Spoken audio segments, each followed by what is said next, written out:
Hey guys, welcome back to the channel. And today in this video, I'm going to show how to install the new Paint app with a dark theme on Windows 11. If you're new to the channel, please make sure to subscribe. And now let's begin. Firstly, open the links provided under the video description, and now from the Microsoft Store link, copy the link as shown.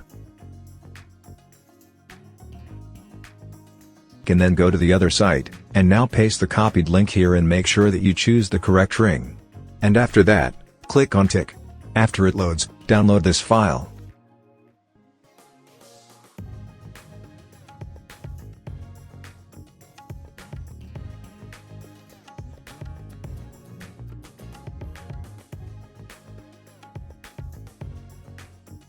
After the file is downloaded, open it.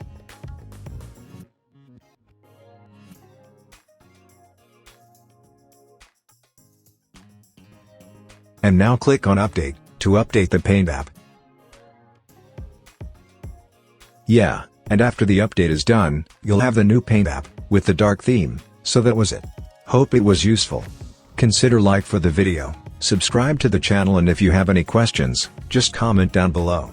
Thanks for watching and have a great day ahead.